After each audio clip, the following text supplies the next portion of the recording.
options. So cool. Get in, learn the stuff. If you're looking for how to do real estate with no money and no credit, and you want to do a deal in the next 90 days regardless of your age or financial situation, friend, I'm glad you're watching this video because I'm going to impart all that I can to show you how to build wealth today in your life. And literally, Lease Option just gets me tickled pink. This is you.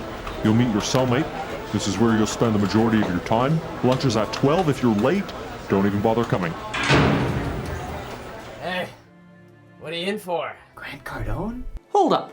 How did we get here? Buckle in.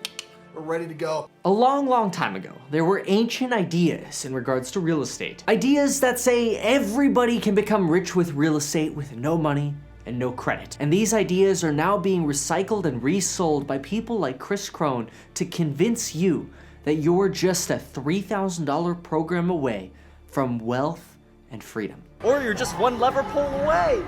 This is exactly how I make my $1 million lifestyle. So what is a lease option, and is it a scam? In some areas, the lease option is outright illegal, and in others, it's just frowned upon and rarely ever used. But the idea of a lease option seems very seductive. Basically, a lease option is just a way to say to a seller, hey, I'll buy your place for more money in the future, and I'll pay you some extra money and pay some of your other costs in the meantime, because, well, I really want the house and I can't buy it any other way. And I mean, hey, anytime something sounds a little too good to be true, somebody's gotta come along to expose it. And I'm really good at spotting things that are fake. See these apples up there? So yeah, friend, basically, I lock in my appreciation for 4 years because I'm taking a house that's only worth $170,000, and I'm gonna sell it to them for $215,000, and they're gonna pay it to me because they just want the deal and don't have the money or the credit, and I'm gonna make it happen for them because they're my friends. Listen, we know you want to own. We're going to show you how you can rent and in time own. Bad credit is okay. But they don't realize, and I mean they realize eventually, but I tell them, well, you're going to be the homeowner, so then it makes it all okay. But what they don't realize is they're making my life easy. I don't have to have a property manager. They pay the property taxes, the insurance, the maintenance, the repairs. If they want to renovate something, they can do it. Next, on repairs, we don't have any. There's no repairs. Why, Steven? Well, because in the contracts, we make sure that the tenants are actually taking care of all repairs. Understand, this is their home now. The way that we set it up, the whole conversation is about them buying this property. So they're invested in it. They want to fix it up, and they do. So there's no repairs that are coming out of your or my pocket. Dude, that's awesome, man. That's awesome. If for whatever reason that buyer can't fulfill the option contract, all of these extra fees, well, they become profit for the seller. Oftentimes the focal point of litigious legal battles relating to lease options.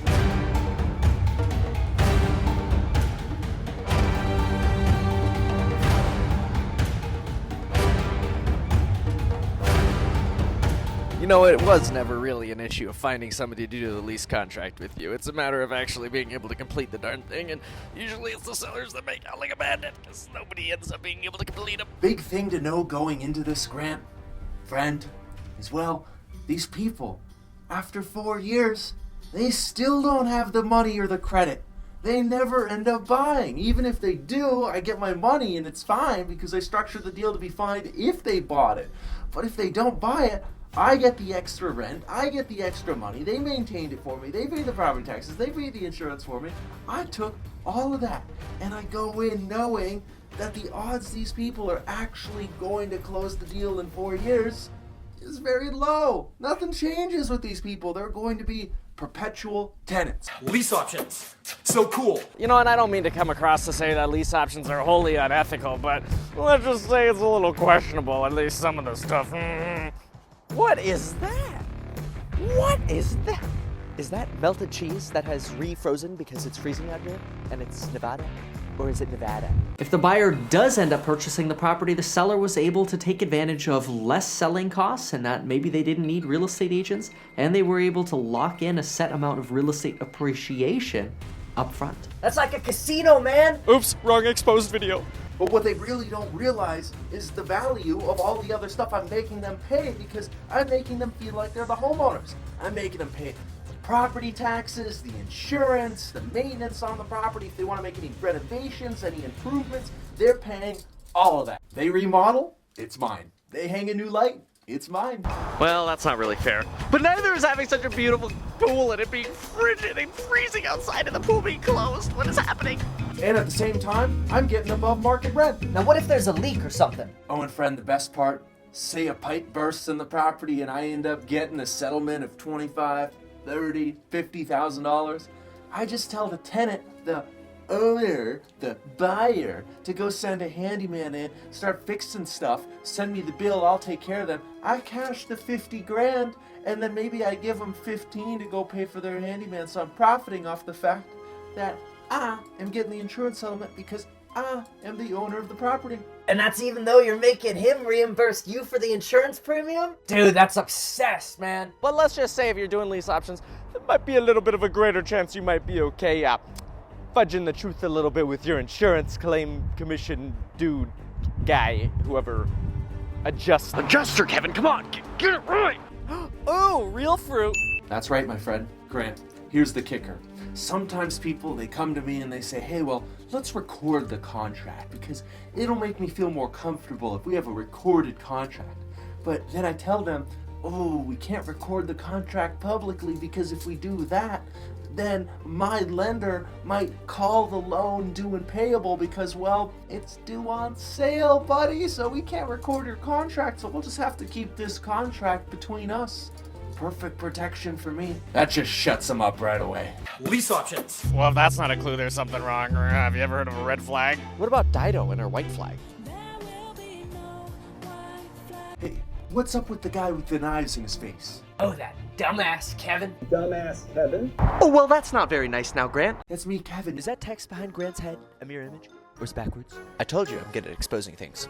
Hey man, why don't these people just buy with like 3% down or something? My friends are poor, dumb college kids. I wanted poor, dumb college kids. The vast majority of these tenants go on to just be perpetual tenants because they can't figure out how to go to a bank and actually get the loan. Maybe a couple months before their 2 years is up, you're gonna start saying, hey, how are we doing? Is it time for you to buy yet? Do you need to extend? It's gonna be more money. And that's why sellers are oftentimes interested in getting into these option contracts because they realize, well, golly, if a buyer that can't even afford 3% down to go buy a house themselves today with a conventional 30-year fixed rate loan and pay their own property taxes and pay their own maintenance and then actually have the right to keep those things, then what are the odds they'll actually be able to qualify 4 years from now, 5 years from now, 6 years from now? Generally, very low. And I mean, that's not to say they don't happen. They probably do happen. It's just, me as a real estate broker, when people come to me and they're like, hey, let's do a lease option, it's usually because they can't afford the place. Look, I had a couple come to me once. They were making $4,000 take-home pay per month, and they wanted to lease option a place that was renting for $2,000, wanted to make a seller an offer that they'd pay $3,000 a month, and I'm like, you guys are gonna live on $12,000 a year? Look, I still get paid as a real estate broker if I do a lease option, so it's not like I'm opposed to that idea, but just ethically opposed to, no, I can't do this. You're not living on ramen and beans in my house, but Dave Ramsey might. Another thing, Grant, if I get sued and I go bankrupt, good luck, that contract's bye-bye, it's like no risk. These people are stupid, man. That's like when Las Vegas offers you chips. Don't take them, man. So yeah, friend, bankruptcy, it's like the perfect fallback out of this plan. And these poor people, they don't even realize any of this. They think I'm their friend. So cool. In addition to this, according to the Federal Trade Commission, Federal Trade what? That's it. I'm smashing the like button because you read that crap. You're getting a like from me, and I usually don't like anything. any kind of rent-to-own service has a much higher likelihood of appealing to either minorities or those with a high school education or less. I rent it until I can own it. And on a more sophisticated level, it's called a lease option, which is a rental agreement with an option to purchase, which means, oh, you mean I can get in this house, I can rent it, and then I could have the option in time to buy it?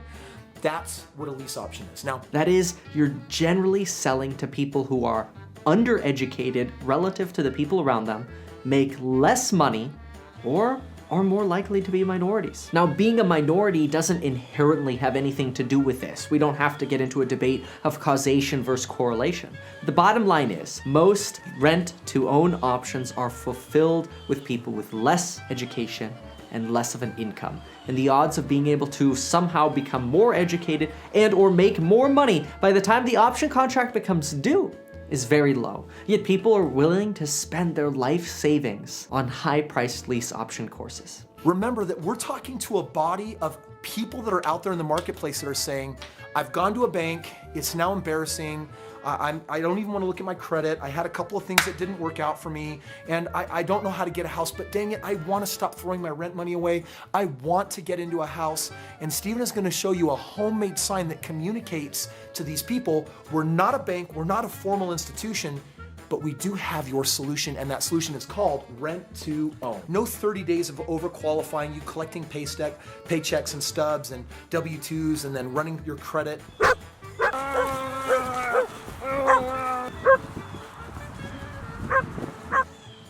Yeah, I just really gotta know, where did Kevin get a dog? Most lease option contracts don't include any kind of financing contingency either. For example, 4 years go by and a buyer that originally thought they could qualify for a loan within a year or two or those 4 years now is subjected to higher interest rates because the Federal Reserve increased interest rates.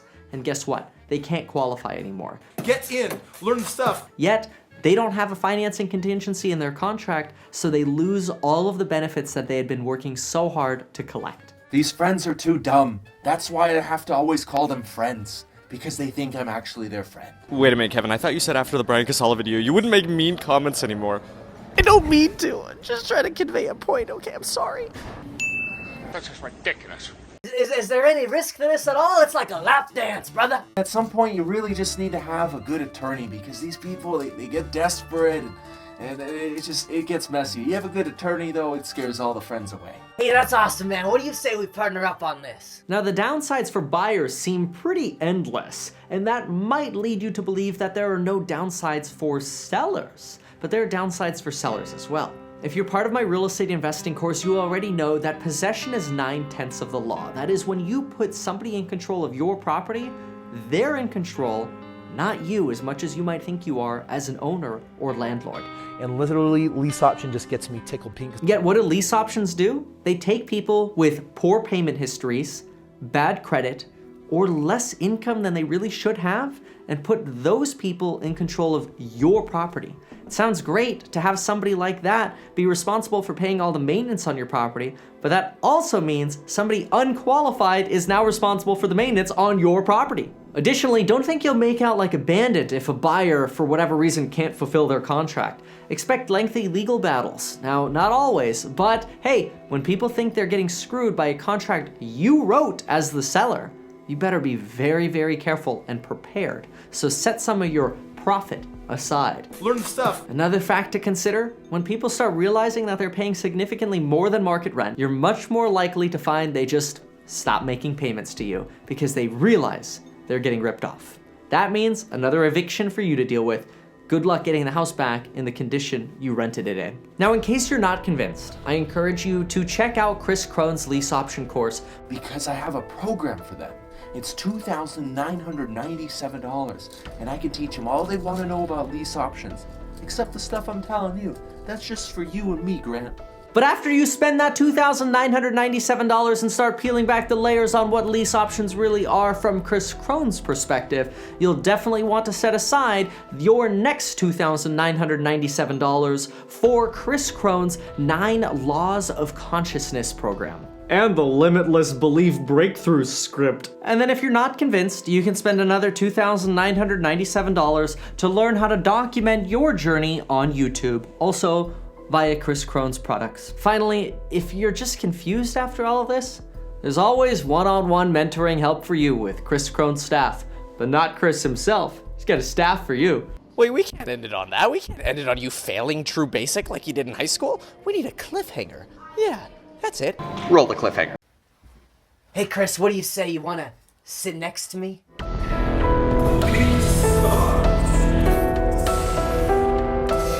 So cool. Get in.